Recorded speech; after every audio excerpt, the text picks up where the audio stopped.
दिल्ली में विपक्षी इंडिया गठबंधन की कोऑर्डिनेशन कमेटी की पहली बैठक जारी है। नई दिल्ली में एनसीपी प्रमुख शरद पवार के आवास पर यह बैठक हो रही है। इसमें सहयोगी दलों के बीच सीटों के बंटवारे और लोकसभा चुनाव की रणनीति पर चर्चा हो रही है। सूत्रों के अनुसार कई विपक्षी दलों के नेताओं ने सीट बंटवारे का फॉर्मूला जल्द तय करने की मांग की है, ताकि लोकसभा सीटों पर भाजपा उम्मीदवारों के खिलाफ विपक्ष का एक संयुक्त उम्मीदवार खड़ा किया जा सके। आपको बताते चलें कि कोऑर्डिनेशन कमेटी की पहली बैठक में जम्मू कश्मीर की अहम पार्टियां यानी नेशनल कॉन्फ्रेंस के लीडर उमर अब्दुल्ला और पीडीपी चीफ महबूबा मुफ्ती भी शामिल हैं। महबूबा मुफ्ती और उमर अब्दुल्ला भी इस बैठक में शामिल हैं और इस बैठक को कई मानों में अहम माना जा रहा है। लोकसभा चुनाव से पहले इंडिया गठबंधन की जो पार्टियां हैं उनमें एक सहमति बनाने की कोशिश की जा रही है और कोऑर्डिनेशन कमेटी की यह पहली बैठक है जिस पर आज चर्चा हो रही है।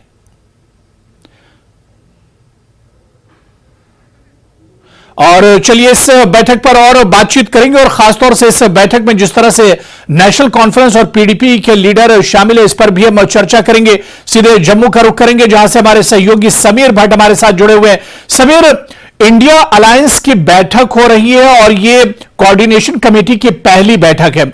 इस बैठक को किस तरह से देखा जाए, क्योंकि बीजेपी के मुकाबले में इंडिया अलायंस का कहना है कि एक मजबूती के साथ वो बीजेपी के खिलाफ लोकसभा चुनाव में उतरेगी और इस बैठक की खास बात यह है कि जम्मू कश्मीर की जो दो अहम पार्टियां यानी पीडीपी और नेशनल कॉन्फ्रेंस के लीडर भी इस कोऑर्डिनेशन जो मीटिंग हो रही है उसमें भी उमर अब्दुल्ला और महबूबा मुफ्ती भी शामिल है।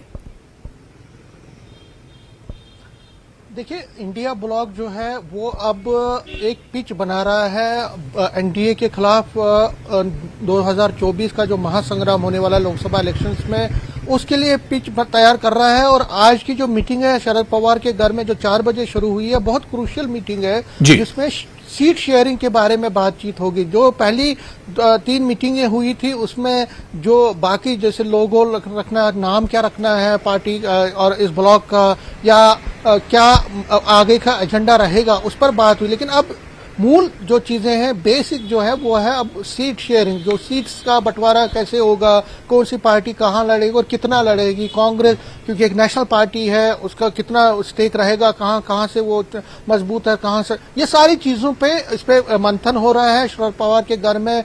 और ये देखा जा रहा है और माना जा रहा है कि आज की मीटिंग इसलिए भी बहुत ज्यादा महत्वपूर्ण है क्योंकि जो कोऑर्डिनेशन कमेटी बनाई गई थी इंडिया की लास्ट मीटिंग में जो मुंबई में हुई थी, उसमें जो कोऑर्डिनेशन कमेटी बनाई थी उस कोऑर्डिनेशन कमेटी के मेंबरान को ही इसमें मौजूद किया गया। और अगर हम जम्मू कश्मीर की बात करें तो जम्मू कश्मीर एक वाहिद यूटी है, स्टेट जो पहले थी अब यूटी है, जहां से 2 अपोजिशन के लीडरान को कोऑर्डिनेशन कमेटी में जगह मिली है। ये अपने आप में एक बड़ी बात है कि 2 कोऑर्डिनेशन कमेटी मेंबरान जो है वो जम्मू कश्मीर से ताल्लुक रखते हैं, जिसमें उमर अब्दुल्ला है नेशनल कॉन्फ्रेंस के और पीडीपी चीफ महबूबा मुफ्ती है, दोनों फॉर्मर चीफ मिनिस्टर रहे हैं। तो जम्मू कश्मीर को कितनी अहमियत मिली है ये आप अपने इस चीज से देख सकते हैं कि यहाँ से 2 मेंबर जो हैं इस कोऑर्डिनेशन कमेटी में। ये जो कोऑर्डिनेशन कमेटी बनाई गई है इंडिया ब्लॉक की, यही डिसीजन मेकिंग बॉडी एक तरह से हम कह सकते हैं कि जो डिसीजन मेकिंग में जो इंडिया ब्लॉक जो आगे की राजनीति और राजनीति रहेगी इंडिया ब्लॉक की, वो इसी कोऑर्डिनेशन कमेटी के तहत होगी। और जिसमें जो मेंबरान हैं उनको एक इख्तियार भी है और वो एक पावर भी रखते हैं कि जो इस ब्लॉक जो अपोजिशन पार्टीज का महाज बन रहा है, ये आगे चल के किस एजेंडे पे चुनाव लड़ेंगे, कहां से कितनी सीटों पे लड़ेंगे, कितनी सीटों पे टोटल लड़ेंगे और कौन सी पार्टी कहां से ज्यादा चुनाव लड़ेगी, ये सारी चीजें जो है। और सबसे बड़ी बात है कि किन इश्यूज को लेकर चुनाव लड़ा जाएगा और जो बीजेपी है उसको किस तरह से पूरे इंडिया में उसको रोका जाए, तीसरी बार उसको पावर में आने से रोका जाए। तो ये जो कोऑर्डिनेशन कमेटी है वो इसकी रूपरेखा तैयार करेगी। तो महबूबा मुफ्ती और उमर अब्दुल्ला का वहां इस कोऑर्डिनेशन कमेटी में होना और फिर वहां पे अपनी राजनीतिक जो उनकी सोच है, समझ है या उनका एक्सपीरियंस है, वो इसको यूटिलाइज अपनी तरफ से करेंगे। और जो इश्यूज हैं, देखिए 2 लोगों को क्यों रखा गया है इस अपोजिशन में, क्योंकि जो धारा 370 है उसके हटाने को बीजेपी एक बहुत बड़ा इशू मान रही है और कह रही है कि हमने यहाँ पे अमन लाया, यहाँ पे बहुत सारा खुशहाली आ रही है, तो इंडिया ब्लॉक चाहता है कि इन दो लीडरान के जरिए एक मैसेज आए पूरे वर्ल्ड इंडिया में कि धारा 370 हटने के बाद जो बीजेपी के जो दावे हैं उसमें कोई सच्चाई नहीं है। और उमर अब्दुल्ला और महबूबा मुफ्ती अपने तरीके से अपनी राजनीतिक सोच से जरिए और अपने स्टेटमेंट्स के जरिए और इंडिया ब्लॉक में अपनी एक जिसको हम कहेंगे अपने अपने तजुर्बे का इस्तेमाल करके ये दिखाने की कोशिश करेंगे कि नहीं, जम्मू कश्मीर में कुछ बदला नहीं है, यहाँ पे जो हालात है वो और खराब हुए हैं। अगर अनएम्प्लॉयमेंट का दर है या बाकी चीजें हैं उसमें बहुत ज्यादा पेशरफ नहीं हुई है, तो अपोजिशन पार्टीज फिर इस चीज को आगे बुना सकती है। जब 24 के इलेक्शन होंगे, यहां से जो फीडबैक इन दो लीडरान की तरफ से मिलेगा, क्योंकि जम्मू कश्मीर आपको याद ही हो रहा और आपको पता भी है, जम्मू कश्मीर हमेशा ही नेशनल लेवल पे बहुत ही अहमियत का हामिल रहा है। और यहाँ जम्मू कश्मीर के जो इश्यूज हैं, चाहे पहले मिलिटेंसी रही है, चाहे मिलिटेंसी पहले रही है, उस चीज को बनाया गया। कश्मीर से पंडितों का विस्थापन, इसी तरह से जो रिफ्यूजीज का विस्थापन, या उसके बाद धारा 370 को हटाना और उसके बाद बहुत सारे मुराद यहाँ पे लोगों को देना, उस चीजों को बीजेपी ने भी अपनी तरफ से बनाया। इसी तरह से कांग्रेस और नेशनल कॉन्फ्रेंस ने भी अगर हम नेशनल कॉन्फ्रेंस की सियासत देखें, उन्होंने ऑटोनॉमी की बात हमेशा की कि यहाँ पे ऑटोनॉमी मिलनी चाहिए धारा 370 हटने के पहले। इसी तरह सेल्फ रूल पीडीपी का था, वो उस पर पॉलिटिक्स करती थी। तो जम्मू कश्मीर एक सियासी नुक्ते नजर से बहुत ही इंपॉर्टेंट है, और इसीलिए दो महबूबा मुफ्ती और उमर अब्दुल्ला का वहां पे लाना, उस कोऑर्डिनेशन कमेटी में, इस इंडिया ब्लॉक में रहना, यह अपने आप में दर्शाता है कि जम्मू कश्मीर को सियासी तौर पर बहुत अहमियत दे रही है अपोजिशन पार्टीज। और बीजेपी को, अगर बीजेपी के नैरेटिव्स को रोकना है, धारा 370, यहाँ आतंकवाद, यहाँ पे बाकी चीजें जो पाकिस्तान के साथ हमारे रिश्ते हैं, बहुत सारी चीजें, उस नैरेटिव को जो बीजेपी बनाने की कोशिश करती है, उसको रोकने के लिए जम्मू कश्मीर से जो लीडरान वहां पे गए हैं, वो उस नैरेटिव को रोकने में कामयाबी चाहते हैं कि बीजेपी को रोकना है, उसके नैरेटिव्स को रोकना है, तो उमर अब्दुल्ला और महबूबा उसको रोकने में इंडिया ब्लॉक की मदद कर सकते हैं। तो इन दोनों का इस वक्त चर्चा जो है, हम आपसे बात कर रहे हैं तब इंडिया ब्लॉक की मीटिंग चल रही है, वहां से आज क्या निकल के सामने। बिल्कुल समीर, एक चीज और बहुत समझेंगे जो बहुत बिल्कुल समीर, एक चीज और समझेंगे, बहुत दिलचस्प है। आपने कहा कि जम्मू कश्मीर की इंपॉर्टेंस इससे पता चलती है कि महबूबा मुफ्ती और उमर अब्दुल्ला, जो जम्मू कश्मीर की रिवायती जो सबसे बड़ी और पुरानी जो पार्टियां हैं, उनके दो बड़े चेहरे कोऑर्डिनेशन कमेटी में शामिल हैं और इस बैठक चल रही है उसमें शामिल है। लेकिन एक चीज समीर और है कि पीडीपी और नेशनल कॉन्फ्रेंस की जब बात होती है, यानी एक दरिया के दो अलग अलग धारे इसे कह लिया जाए, या महबूबा मुफ्ती और उमर अब्दुल्ला की बात की जाए तो एक दरिया के दो किनारे इन्हें कहा जा सकता है, और इनमें हमेशा सियासी उतार चढ़ाव हमेशा इनमें रहता है। तो इस एक छत के नीचे दोनों लीडरों का बैठना, इसे किस तरह से देखा जाए? क्योंकि जम्मू कश्मीर में कहीं ना कहीं यह हमेशा से एक दूसरे के कट्टर एक तरह से हरीफ रहे हैं, लेकिन अब इंडिया अलायंस में एक छत के नीचे एक कोऑर्डिनेशन कमेटी और बैठक में ये दोनों लोग मौजूद हैं। इसे किस तरह से समीर समझा जाए? देखिए हुरेरा, सियासत है, मजबूरी का नाम सियासत ही है। सियासत में हमेशा मजबूरी पड़ती है, मजबूरी होती है। और हुरेरा, आपको याद होगा, मैं आपको थोड़ा रिमाइंड करता दूं, पिछले सितंबर में उमर अब्दुल्ला ने एक वर्किंग कमेटी मीटिंग बुलाई थी। उस वर्किंग कमेटी का प्रस्ताव था, ये मैं 2022 सितंबर की बात कर रहा हूँ, उसमें प्रस्ताव क्या था कि हमें अलग अलग लड़ना है, चुनाव हमने अलग अलग लड़ना है। ये प्रस्ताव पास भी हुआ। जब मैंने महबूबा मुफ्ती से इस पर बात की और हमने फोन पे उनका रिकॉर्ड भी किया स्टेटमेंट, उन्होंने कहा कि हम लार्जर इशू जो है, लार्जर इश्यूज में बीजेपी को रोकना है, उसके लिए हमें आगे बढ़ना पड़ेगा। हालांकि उन्होंने तब खुलेआम नहीं कहा था, लेकिन जैसे जैसे सियासत आगे बढ़ती गई, और आज की सियासत ये है कि उमर अब्दुल्ला से लेकर महबूबा मुफ्ती से लेकर मोहम्मद यूसुफ तारगामी से लेकर कांग्रेस जो यहाँ पे है, कांग्रेस यहाँ जम्मू कश्मीर की है, सभी ये मानते हैं कि अगर बीजेपी को रोकना है तो जम्मू कश्मीर में भी अलायंस करना पड़ेगा। अलायंस करने के बगैर हम बीजेपी को रोक नहीं सकते हैं। और इसी का जो परिणाम है कि लोकसभा इलेक्शंस की जहां तक बात है, ये कहा जा रहा है कि लोकसभा इलेक्शंस में अपोजिशन पार्टीज ऑलमोस्ट फाइनल कर चुकी हैं। हालांकि उन्होंने डिस्क्लोज नहीं किया, लेकिन कहा जा रहा है कि एक अलायंस पैटर्न बन गया है, एक अलायंस का फॉर्मेट बन गया है। सभी सीटें जो जम्मू कश्मीर में हैं और लद्दाख को भी मिला के जो 6 सीटें हैं उसके लिए एक फार्मूला अलायंस बन चुका है, जिसमें कांग्रेस को कहा जा रहा है कि कांग्रेस 3 सीटों पे, नेशनल कॉन्फ्रेंस 2 सीटों पर और एक पीडीपी चुनाव लड़ेगी, 1 सीट पर पीडीपी चुनाव लड़ेगी। लेकिन क्योंकि ये अभी इस पर स्पष्ट तौर पर ऑफिशियली कुछ नहीं है, लेकिन बात चल रही है क्योंकि इंडिया अलायंस को मानना है। जो मैंने अभी जो यहाँ पे कांग्रेस की जो इंचार्ज है जो पाटिल है, वो जब मैंने उनसे बात की, उनसे मैंने बात की, उन्होंने कहा कि हम फाइनल हमारा हो रहा है, हम बात कर रहे हैं। जब हमने पीडीपी के लीडरों से बात की, नेशनल कॉन्फ्रेंस के लीडरों से भी बात की, लीडरों से बात की, उन्होंने कहा कि हम इस पर बात कर रहे हैं क्योंकि लोकसभा इलेक्शंस में हमने इकट्ठे लड़ना है, क्योंकि इंडिया ब्लॉक जो है, इंडिया जो ब्लॉक है उस इंडिया अलायंस के तहत हम चुनाव लड़ेंगे। और क्योंकि इंडिया अलायंस में ये स्पष्ट तौर पर कहा गया है कि बीजेपी को अगर रोकना है तो उसके खिलाफ अपोजिशन का एक ही चेहरा होना चाहिए। फॉर एग्जाम्पल अगर हम जम्मू की बात करें, यहाँ जम्मू में अगर बीजेपी लड़ रही है तो उसके खिलाफ इंडिया अलायंस का एक ही चेहरा होना चाहिए। ये नहीं है कि कांग्रेस भी उठाएगी, बीजेपी भी, ये नेशनल कॉन्फ्रेंस भी उठाएगी, पीडीपी भी, नहीं, यहां से एक ही। इसी तरह श्रीनगर की बात करें, लद्दाख की बात करें, अनंतनाग राजौरी की बात करें, उधमपुर की बात करें, तो ये फॉर्मूला तय है कि बीजेपी के खिलाफ 1 to 1 होगा अलायंस, जो इंडिया अलायंस का। और इसीलिए जैसे अभी महबूबा मुफ्ती और उमर अब्दुल्ला बात कर रहे हैं, वहां पे सीट शेयरिंग के बारे में बात हो रही है। और जाहिर तौर पर जम्मू कश्मीर में बीजेपी को अगर रोकना है तो यहाँ पे भी इंडिया अलायंस को एक 1 to 1 फाइट देनी पड़ेगी, और ये फार्मूला उनका तय है।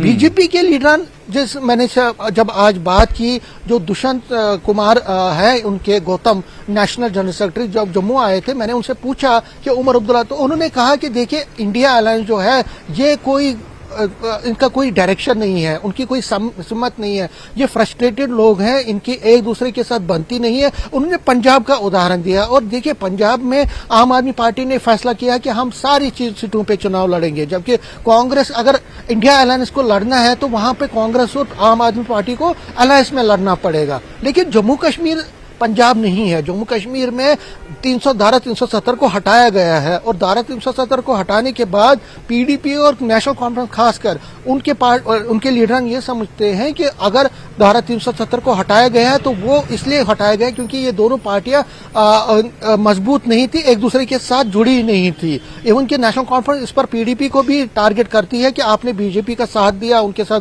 गवर्नमेंट बनाए, तो तभी धारा 370 हट गया। लेकिन अब दोनों पार्टियां माजी में जो हुआ है उस गलती को दोहराना नहीं चाहती, और अगर इनके पार्टी के लीडरान में जो जमीनी सतह पे अगर कनेक्शन भी नहीं है, लेकिन मजबूरी है कि दोनों पार्टियों को आगे चल के चलना पड़ेगा। दूसरे कहा, ये लोकसभा इलेक्शंस की मैं बात कर रहा हूँ, असेंबली इलेक्शन में क्या होने वाला है, कब होंगे असेंबली इलेक्शंस, और अगर होते भी हैं क्या वो इस अलायंस में रहेंगे, ये अलग बात है। क्योंकि ऐसा लगता है कि ये सिर्फ लोकसभा तक ही महदूद रह सकता है। असेंबली इलेक्शंस में ये पार्टियां पोस्ट अलायंस कर सकती हैं, अगर प्री अलायंस करेंगी तो उसमें बहुत सारा प्रॉब्लम भी हो सकता है, क्योंकि जो कनेक्शन है ग्रासरूट लेवल पर इतना मजबूत नहीं है। लेकिन लोकसभा इलेक्शंस क्योंकि बड़े पैमाने पे है, इसमें नेशनल पॉलिटिक्स इन्वॉल्व करती है, नेशनल इश्यूज छाए होते हैं, तो ये दिख रहा है कि ये पार्टियां अब आगे चल के लोकसभा इलेक्शन में कम से कम इकट्ठे होंगी, और बीजेपी को रोकने बिल्कुल समीर, अब ये देखना बहुत अहम होगा कि इंडिया अलायंस के तहत एक छत के नीचे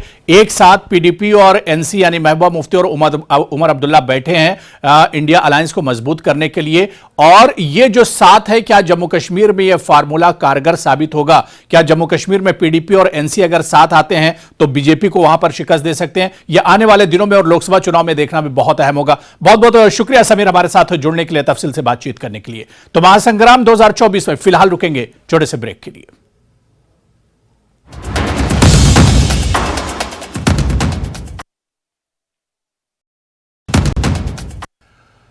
और चलिए महासंग्राम 2024 में आगे बढ़ेंगे। कांग्रेस महासचिव प्रियंका गांधी शिमला के समर हिल का उन्होंने दौरा किया है, क्योंकि प्रियंका गांधी हिमाचल प्रदेश के दौरे पर हैं, जहां वो आपदा पीड़ितों से लगातार मुलाकात कर रही हैं। समरहिल दौरे पर सीएम सुक्खू भी प्रियंका गांधी के साथ थे और इस मौके पर प्रियंका गांधी ने केंद्र से इसे राष्ट्रीय आपदा घोषित करने की मांग की है। प्रियंका गांधी उसी समरहिल पहुंची हैं जहां पर आपको बता दें कि 14 अगस्त को भूस्खलन में 20 लोग मारे गए थे। अचानक पहाड़ से मलबा नीचे आया था और पूरा एक मंदिर एक तरह से वो जमींदोज हो गया था, जिसमें 20 लोग मारे गए थे और इसके बाद इसे एक बड़ी आपदा घोषित करने की बार बार अपील कांग्रेस की तरफ से की जा रही है। प्रियंका गांधी भी लगातार हिमाचल प्रदेश से केंद्र सरकार से अपील कर रही हैं कि जो आपदा आई है पिछले 50 सालों में इस तरह के हालात हिमाचल प्रदेश में इतने खराब हालात नहीं हुए हैं, इसे केंद्र सरकार राष्ट्रीय आपदा घोषित करे। लेकिन दूसरी तरफ प्रियंका गांधी के इस बयान के बाद बीजेपी की तरफ से भी पलटवार हुआ है। बीजेपी की तरफ से भी इस पर एक तरह से बयानबाजी की जा रही है और बीजेपी का कहना है एक तो 2 महीने के बाद प्रियंका गांधी को हिमाचल की याद आई है और जब वो हिमाचल प्रदेश आई हैं तो यहां से वो अब सियासत कर रही हैं। हालांकि प्रियंका गांधी जो प्रभावित इलाके हैं वहां का लगातार दौरा कर रही हैं, जो पीड़ित हैं उनसे लगातार मुलाकात कर रही हैं और सरकार से उन्होंने ये अपील की है कि जो मदद हो सके वो पीड़ितों की जाए। और इस बार इस बीच एक बार फिर प्रियंका गांधी ने केंद्र सरकार पर निशाना साधा और कहा कि हिमाचल प्रदेश के जितने बुरे हालात हैं, आपदा के बाद जिस तरह की हालत बनी है, ऐसे में हिमाचल प्रदेश की इस आपदा को राष्ट्रीय आपदा घोषित करना चाहिए। और चलिए प्रियंका गांधी के इसी दौरे पर और जो सियासी बयानबाजी हो रही है इस पर और बातचीत करेंगे। हमारे सहयोगी राजेंद्र शर्मा हमारे साथ शिमला से जुड़े हुए हैं। राजेंद्र, क्योंकि प्रियंका गांधी कल हिमाचल प्रदेश के दौरे पर पहुंची थी और लगातार जो प्रभावित इलाके हैं और जो पीड़ित हैं उनसे लगातार मुलाकात कर रही हैं, कल भी प्रियंका गांधी ने केंद्र पर निशाना साधा था, आज भी प्रियंका गांधी ने, क्योंकि आज समरहिल का उन्होंने दौरा किया है जहां पर भूस्खलन हुआ था, कई लोग मारे गए थे और फिर से प्रियंका गांधी ने केंद्र से अपील की है कि इसे राष्ट्रीय आपदा घोषित किया जाए। बिल्कुल अबू, आज शिमला में प्रियंका गांधी मौजूद थी और समरहिल पहुंची शिव पौड़ी के पास और वहां पर उन्होंने घटनास्थल का दौरा किया, वहां स्थिति को समझा और उस त्रासदी को देखा। करीब 15 से 20 मिनट तक प्रियंका गांधी समरहिल में रही और उस दौरान उन्होंने पूरी स्थिति को समझा, किस प्रकार से कहां से इतना बड़ा लैंडस्लाइड हुआ और कितने लोग दबे और किस प्रकार की गति थी। तमाम कुछ प्रशासनिक अधिकारी वहां पर मौजूद थे। इसके अलावा सीएम, डिप्टी सीएम और कांग्रेस प्रदेशाध्यक्ष भी मौके पर मौजूद थी, कैबिनेट मंत्री मौजूद थे। तो पूरी स्थिति को समझने के बाद प्रियंका गांधी ने पीड़ित परिवारों से भी मुलाकात की, उन परिवारों से भी मुलाकात की जिनके घर के सदस्य इस आपदा में सदस्यों ने अपनी आपदा में जान गंवाई है। उन लोगों से भी मुलाकात की, उनके दर्द को समझा और उनकी तकलीफों को कैसे कम किया जा सकता है उसके ऊपर भी प्रियंका गांधी ने बात की। और मुख्यमंत्री भी साथ में मौजूद थे, तो मुख्यमंत्री को भी उनकी समस्याएं तुरंत हल करने की बात उन्होंने कही, मुख्यमंत्री से भी कही और काफी देर तक वहां रहने के बाद प्रियंका ने पूरी स्थिति को समझा। और उसके बाद प्रियंका गांधी कृष्णा नगर आई, स्लॉटर हाउस, जहां पर करीब आधा दर्जन के करीब मकान स्लॉटर हाउस के ऊपर गिर गए थे और स्लॉटर हाउस में 2 लोगों की दबकर जान चली गई थी। वहां पर वो पहुंचे। वहां पर क्योंकि पूरी पहाड़ी जो कृष्णा नगर की है वहां पर अधिकांश घरों को अनसेफ घोषित कर दिया है। तो कुछ वो लोग भी थे जो अभी तक सरकार द्वारा जो सुविधा उपलब्ध करवाई गई है, जगह उपलब्ध करवाई गई है टेम्परेरी तौर पर, वहां पर वो रह रहे हैं। वहां से भी कुछ लोग आए थे, वो कुछ महिलाएं आई थी, उन महिलाओं ने प्रियंका गांधी से मुलाकात की और उस दौरान उन महिलाओं ने अपनी जो दिक्कतें उनको आ रही थी उन दिक्कतों के बारे में भी कहा। और उस दौरान मुख्यमंत्री ने कहा कि इन तमाम लोगों को घर प्रदेश सरकार उपलब्ध करवा रही है, जो विभिन्न योजनाओं के तहत प्रदेश में घर बने हैं शिमला में ही, वो अब इन प्रभावित परिवारों को उपलब्ध करवाए जाएंगे। इसके अलावा उन लोगों की तरफ से, कृष्णा नगर के स्थानीय लोगों की तरफ से डिमांड की गई सरकार की तरफ से कि एक रिटेनिंग वॉल वहां पर लगा दी जाए ताकि जो घर सुरक्षित है, अभी लग रहा है कि ये घर नहीं गिर सकते, कम से कम उन घरों के लिए सेफ्टी हो जाए। तो एक वो बात स्थानीय लोगों की तरफ से कही गई और प्रियंका गांधी ने मुख्यमंत्री से आग्रह भी किया कि इन लोगों की इस डिमांड को भी पूरा किया जाए। सरकार घर जरूर उपलब्ध करवाए, जो प्रोसेस चली हुई है, लेकिन अगर कुछ घर यहां से भी बचाए जा सकते हैं तो उनको बचाने की प्रोसेस भी शुरू की जाए। उसके बाद फिर कांग्रेस के तमाम नेता नेताओं के साथ मुलाकात प्रियंका गांधी की हुई है और अभी वर्तमान में अपनी जो छराबड़ा उनका निजी आवास है वहां पर वो विश्राम कर रही हैं। तो पूरा दौरा, 2 दिन का हम दौरा कह सके जो बिल्कुल राजेंद्र, प्रियंका गांधी के इस दौरे पर अगर देखा जाए तो बीजेपी और अपोजिशन ने भी एक तरह से निशाना साधा है। अपोजिशन का कहना है कि प्रियंका गांधी सिर्फ फोटो खिंचवाने के लिए आई हैं और यहां से जो दावे कर रही हैं वो दरअसल झूठ बोल रही हैं। चाहे उन्होंने हिमाचल सेब का भी मुद्दा उठाया और इसके अलावा जो केंद्र से राष्ट्रीय आपदा घोषित करने की मांग की है, जिस नुकसान की प्रियंका गांधी बात कर रही है, इस पर बीजेपी ने सीधे सीधे उन पर निशाना साधा है।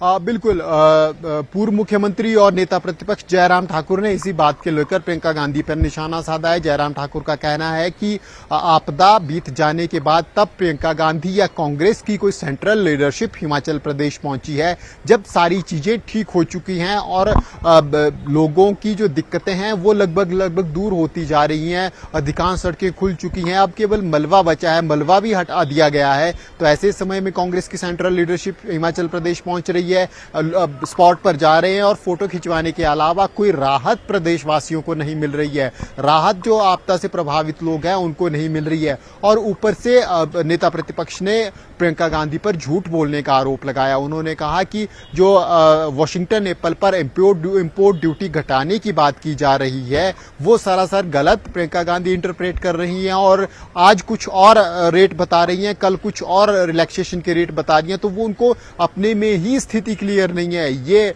जयराम ठाकुर का कहना है। इसके अलावा उन्होंने जो झूठ बोलने का बड़ा आरोप लगाया है वो गारंटियों के ऊपर लगाया है कि जब चुनावों के समय प्रियंका गांधी हिमाचल प्रदेश आई थी तो उस वक्त उन्होंने 10 गारंटियों का जिक्र किया था और जनता से वोट मांगे थे, लेकिन आज तक वो गारंटियां पूरी नहीं हुई हैं और हिमाचल प्रदेश प्रियंका गांधी आई हैं, लेकिन उन गारंटियों का जिक्र तक नहीं किया जा रहा है प्रियंका गांधी की तरफ से। तो ये आरोप अब विपक्ष की तरफ से लगाए जा रहे हैं, भाजपा की तरफ से लगाए जा रहे हैं। नेता प्रतिपक्ष ने एक बात और कही कि भाजपा के नेता उस वक्त आए थे, भाजपा के राष्ट्रीय अध्यक्ष उस वक्त आए थे, भाजपा के सांसद, केंद्रीय मंत्री उस वक्त आए थे जब आपदा का दौर था, लोगों की सहायता की गई, केंद्र की तरफ से विभिन्न योजनाओं के तहत जो फंड दिया जा सकता था वो फंड दिया गया है, चाहे वो प्रधानमंत्री ग्रामीण सड़क योजना के तहत हो या प्रधानमंत्री ग्रामीण आवास योजना के तहत हो। 6000 मकान तुरंत स्वीकृत करवा दिए गए थे। तो तमाम दावे और वादे नेता प्रतिपक्ष की तरफ से भी किए गए, आरोप प्रियंका गांधी के ऊपर लगाए गए। वहीं अगर प्रियंका गांधी के पूरे दौरे को हम देखें तो चाहे बिल्कुल प्रियंका गांधी का हिमाचल दौरा भी चल रहा है और इस दौरे के बीच हम देख रहे हैं कि जो सियासी बयानबाजी है उसका दौर भी चल रहा है। बहुत बहुत शुक्रिया राजेंद्र हमारे साथ जुड़ने के लिए, इस खबर पर अपडेट करने के लिए। और चलिए इस वक्त बड़ी खबर मनोज गुप्ता की एक्सक्लूसिव खबर है। हिजबुल मुजाहिदीन के सूत्रों से खबर, सैयद सलाहुद्दीन से नाराज है आईएसआई, कश्मीर में नतीजे न देने पर नाराज है। 370 के बाद नतीजे नहीं देने से नाराज है आईएसआई। हिजबुल प्रमुख है सैयद सलाहुद्दीन। तो आपको इस वक्त की बड़ी खबर बता दें, पाकिस्तान से जुड़ी हुई खबर है जहां मनोज गुप्ता एक्सक्लूसिव खबर, हिजबुल मुजाहिदीन के सूत्रों से खबर मिल रही है कि सैयद सलाहुद्दीन से आईएसआई नाराज है। दरअसल कश्मीर में नतीजे न देने पर नाराज है आईएसआई, 370 के बाद नतीजे नहीं देने से नाराज है। हिजबुल प्रमुख है सैयद सलाहुद्दीन। दरअसल कश्मीर का भगोड़ा सैयद सलाहुद्दीन है जो पाकिस्तान में पनाह लिए हुआ है और उससे अब आईएसआई भी नाराज है। कश्मीर में नतीजे न देने पर नाराज है, 370 के बाद नतीजे नहीं देने से नाराज है आईएसआई। हिजबुल प्रमुख है सैयद सलाहुद्दीन।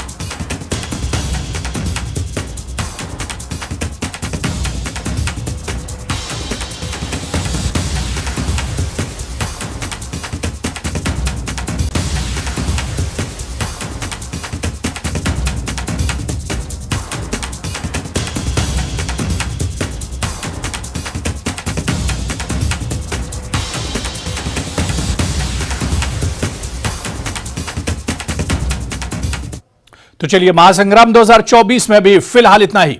नमस्कार।